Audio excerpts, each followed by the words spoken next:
What's going on, guys? No Guides here. Welcome back to another video. Now in today's video I'm going to go over defense mistakes that a lot of gold tier players make when they're defending that elite players do not make. I'm going to show you some examples of what an elite player will do to defend, how an elite player defends, and in contrast I'll walk you through what a gold player does and why most of the time they defend in the incorrect way. This is very important because a lot of people, they figure out, why can't I get to elite? It's because I haven't got Neymar, it's because I haven't got X. The key thing is, it's all about the simple things, doing the simple things right. So we're going to go through these examples. I'm going to show you how to defend against those players. That way you get the more wins in a weekend league. Don't forget, I do have a second channel, Nil Guides 2, where I upload more of my content and daily squad builders on that channel.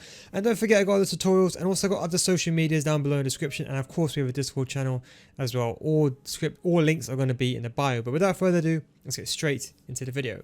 Now, the first I wanted to go over is what player do you select? Now, sometimes in this example over here, I'll let this run first. The guy does a good through ball, he gets through, and the most important thing is switching to that final guy. Now, I know player switching is broken. So I have a rule.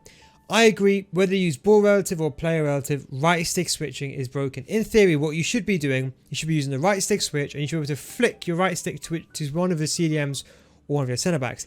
Sometimes you might get screwed. My general rule of thumb is you can use a right analog stick here to switch to, for example, Sissoko, whoever you want to switch to.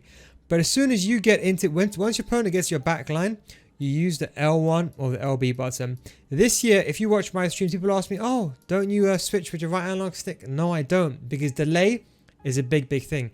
With the right analog stick, not only is it very inaccurate to switch players, but if you press the L1 or the LB button, it guarantees switches to this player. See this mark above this head? This means the second defender switch icon. So you press the L1 or the LB button, wherever this kind of grayed out icon is, that player will switch to. So you can see in this situation, I get beaten. Sissoko is done. I tried to cover his Sissoko, then he runs past me, does a skill move. Forget about doing the right stick switch. If I attempt to do a right stick switch over here, I could switch to the wrong player by mistake and I could be screwed. But instead, what I do is I press the L1 button and I switch to Semedo, guaranteed. And that's what allows me to go in front and read the play.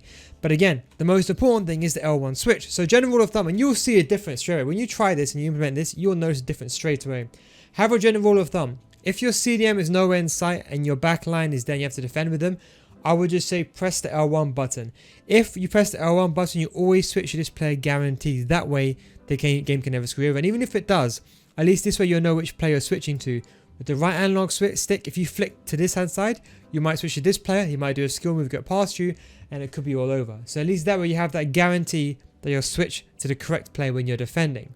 Now let's go into the second one. It's all about positioning. Sometimes you're going to make mistakes. Even I do. When I'm angry, when I'm streaming, looking at the chat, I might make a mistake. You might push a player, for example, here Wan-Bissaka, put him out of position.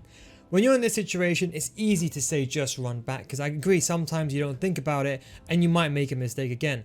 The most important thing is recovery.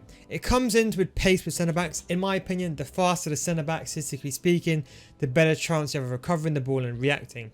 That's why I play fullbacks and centre back. I'm honestly laughing anyone doesn't use fullbacks and centre backs anymore. Like honestly, just a joke at this point. But anyway, I use fullbacks and centre back. If you're ever in a situation, you run back. Okay, but that's fine. Let's say you ran back and you recovered like so, but your opponent still makes a pass outside the box. When you're here in a situation, I recommend holding the run and jockey, but never pushing to tackle the ball. You want to act as if your defender is blocking the angle towards goal. That's the key difference. When I'm defending a situation, I'm not thinking, okay, let me try to win the ball off him, because every time, if he runs backwards like this and I follow him, I'm just going to create a massive gap in behind. The best thing I can do is apply pressure, but almost kind of just go towards him and then run back. Why this is really important is a lot of elite players here, they do skill moves. They do a first time fake shot, they do an elastico, they'll do something on Magiri spin that will trick you and that will beat you. But the best thing is, if you basically keep your distance but hold off and then react to what they do, then you'll always be one step ahead. So in this situation, as you can see, the ball gets played to Naki Williams. It's 0-0, it's 11 minutes. My CDMs are on the halfway point. He's in behind, I'm in trouble. The ball goes over to his striker. Now Mukiele, I apply a bit of pressure, like so, and then when he turns away, I go back. Do you see that?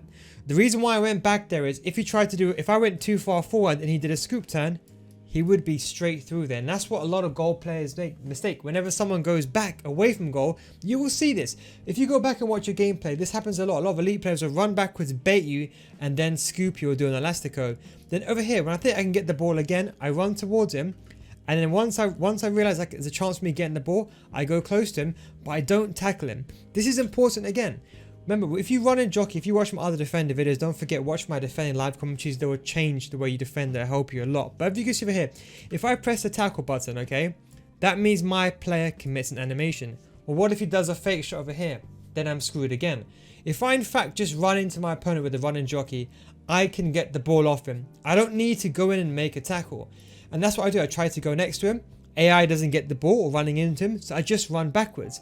And you see that way, when he tried to do the skill move or he tried to do a drag back, I was able to react. But it's only because I didn't tackle. If I tackled here and I missed my tackle, this drag back would have continued, he would have got past me, and my player would be sticking here, still doing that animation with his foot. And that's what I'm trying to say, you only tackle when you know there's a guaranteed chance of getting the goal. I don't even tackle. You know how I defend? I don't even tackle. I literally just run into my opponent. Go watch my defending video, my live commentary, I'll explain to you how I do that. But that is how the elite players defend. And as you can see, how I get the ball back up here, look, he does the skill move, I go back, I react, and look, I run into him. So you see, I don't even press, look, I'm not pressing the tackle button one time.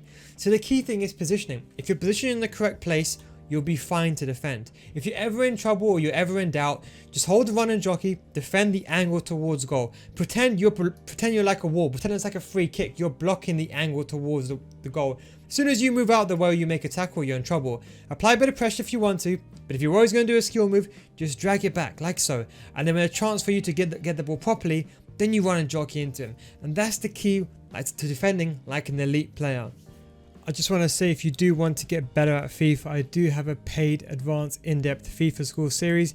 This is for all levels of those that want to improve in FIFA. This is different from YouTube videos. It's a progressive learning system where all the videos go completely in depth, and you won't find these videos on my YouTube channel. These go beyond the scope of typical YouTube videos. They're very long, elaborate videos explaining what you need to do and what you need to become a better game, explaining everything. So come join hundreds of others in a mature audience community for those looking to get better at FIFA. Link is in the description for more information. Patreon.com/Neil Guys. Of course, I have all of last year's videos as well, which all apply to this year, and I'll have new videos coming soon for FIFA 21. And it's a complete money back guarantee. So if after 1 month you decide that you didn't get better at FIFA, I'll refund your money back, and that way you won't lose anything. So come join the FIFA School Series. But anyway, back to the video. Now finally, I wanted to go into one defensive phase, which is actually very, very important when you're defending, is slide tackling. Now, whereas tackling isn't the most effective, slide tackling has been buffed this year, and the distance that you can win the ball has increased exponentially. I'm finding myself doing more slide tackles of how effective it is. And the reason why slide tackles are so effective is you have that extra reach. So if in a situation over here, there's two benefits of sliding here. Number one, if I slide and I get the ball, number one, compared to a normal tackle, I guarantee I get the ball. Because that way I have to go through the ball as opposed to trying to tackle the ball and reaching and touching the ball. You see that? I follow the ball through. And why that's important, I follow the ball through.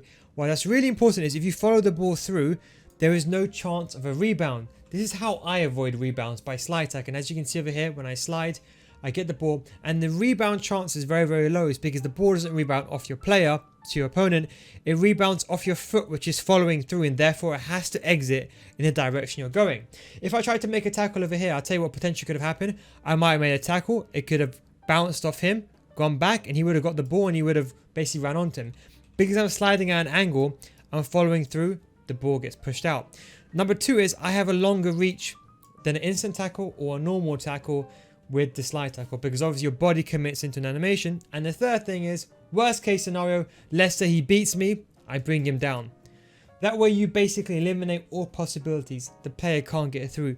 But the biggest thing people don't make slide tackles is they're always worried about, not making a tackle, but it's the positioning. When you're making a tackle, you shouldn't be running like this. You should be running alongside him. So I always look at the goal central area and I think, okay, if my opponent's running on that side, I will run alongside him. If he's running, for example, forward, I'll cut him off and I run at an angle. The key thing is you want to slide tackle in front of him. That way, if he tries to push the ball forward, that means that he'll have to basically push the ball into your slide tackle. If you slide tackle like this and you slide tackle away into where the ball is, that's what's key. He can always push the ball away, or there's like a glitch where like sometimes the player puts an animation when he kicks the ball above. But if you slide tackle into where the ball is going to be, you have to take the ball. And as you can see, that's what I do over here. You can see like so. Go towards him, and as you can see, I don't slide tackle to where the ball is. I slide tackle upwards, and that way I get the exit. And don't worry, AI will help you out as well. And it's so easy to get the ball like so. Now, do you know where else slide tackles can be used? Is when you're defending inside the box. As you can see over here, there's a nice first time fake shot, beats my player. Now at this point, I know that I'm in the wrong position. I know at this point, if he takes a shot now, I am in big trouble. Now, he can try to outsmart me, take a touch going inwards and try taking a shot. But Adama going on his weak foot, remember I said in the first example, it's probably not going to happen. So what I do instead is I slide tackle. And now, if I was standing over here, I would just hold the run and jockey. The reason why is because at that point, I'm blocking the angle towards the goal. But because I am behind him, as you can see, he takes a shot across goal. That's a very viable angle to shoot. And you know what I do here instead? Is I slide tackle into where the ball is going to be. But you see, the key thing is, again, I'm not going to where the ball is. I'm slide tackling into where the ball is going to be. That way my player blocks the angle out. So you can also use it to block the angle towards goal. And that's how I basically slide when I'm defending. I slide into the space in front of my opponent, not where the ball is. That's the most common mistake. Always slide where the space is in front, not where the ball is. I'm just going to finish with a top tier, elite tier tip. You can also win the slide tackles in 50-50 situations. As you can see over here, the ball comes towards me and he takes a heavy touch going forward. Again, a slide tackle as well guarantees the safety. And this is where the slide tackle can be used also in 50-50 situations. As you can see, I'm running towards the ball. He's also running as well. I don't know if I can get this ball. I can't take a risk. If he gets this ball and he turns around, I'm in trouble. So he's a slide tackle to win a 50-50 situation. So if you're ever in trouble, you can always use your slide tackle. You might see a lot of top tier players do this. It's not used that often, but don't forget the player locks off the ball when you're running towards it, when your opponent makes a pass, and then that way you can do a slide tackle to guarantee you touch the ball to either get the ball out or keep the ball away. Anyway guys, hope you enjoyed this video. Thank you very much for watching. As I said, don't forget all my social media links are down below in the description, and so is my second channel. Thanks for watching, take it easy, and I'll catch you next time. Peace out.